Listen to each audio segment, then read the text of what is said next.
Hey everyone, welcome back to the deep dive. We're all about getting to the heart of things. And today we're going to try something a little different. Yeah, kind of a change of pace. Exactly. We're taking a single story, a simple story actually, about a traveler named Ella in a remote forest, and really going to dig into it. And you might be thinking a story that sounds kind of basic, right? Totally. But trust us on this one. Even something that seems simple can be surprisingly insightful, especially when it comes to managing that mental clutter we all deal with. That feeling like your brain's just constantly buzzing. So our mission today is to find those hidden gems of wisdom in Ella's journey How she finds some peace and quiet amidst the chaos. and figure out how that can apply to, you listening right now, trying to make sense of your own busy mind. So let's start with Ella. She's this world traveler, right? Yeah, she's been everywhere. Seen incredible sights. But here's the thing.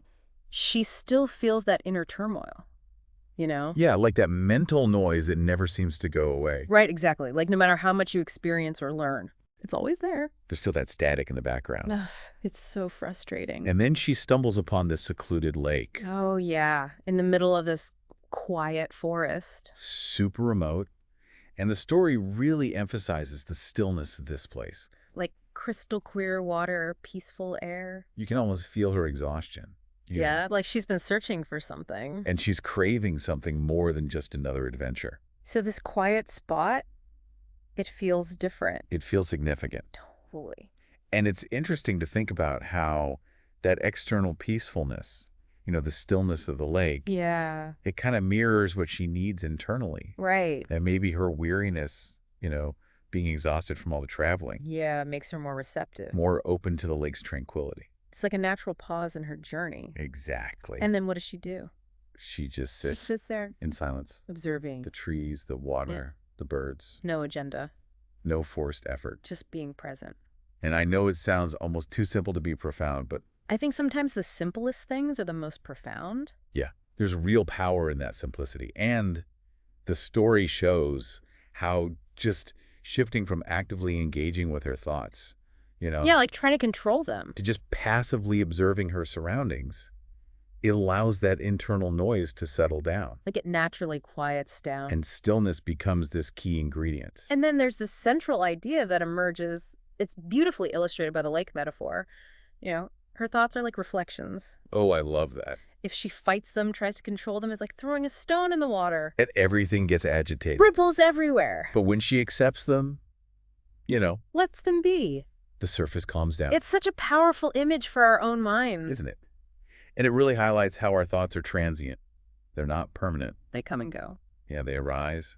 They might cause some ripples, but without our constant, attention and engagement, they eventually fade. It makes you think about how much energy we waste. Oh, absolutely. Struggling with thoughts that would just disappear on their own.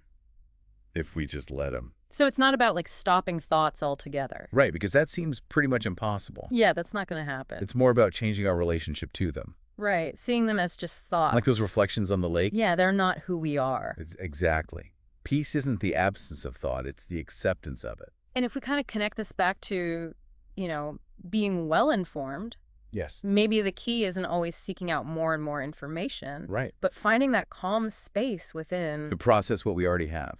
And so Ella, she spends the rest of the day at the lake just immersed in this quiet awareness, and the story mentions the sunset, the cooling air, these sensory details. It's like they reinforce that shift in her inner state. Yeah. And when she finally leaves, she carries that peace with her. But what's interesting is that the story emphasizes that it wasn't something the lake gave her. Right. It was something she discovered within herself. The lake was a catalyst. Yeah.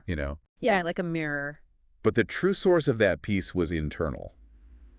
And that's a really empowering message for anyone listening. Totally. Because it means that capacity for calm, it's already there. It's within you. Regardless of what chaos is happening around you. Yeah. Or how much information you're bombarded with. It's a powerful idea. So the big takeaway from Ella's journey is that inner peace doesn't come from silencing our minds.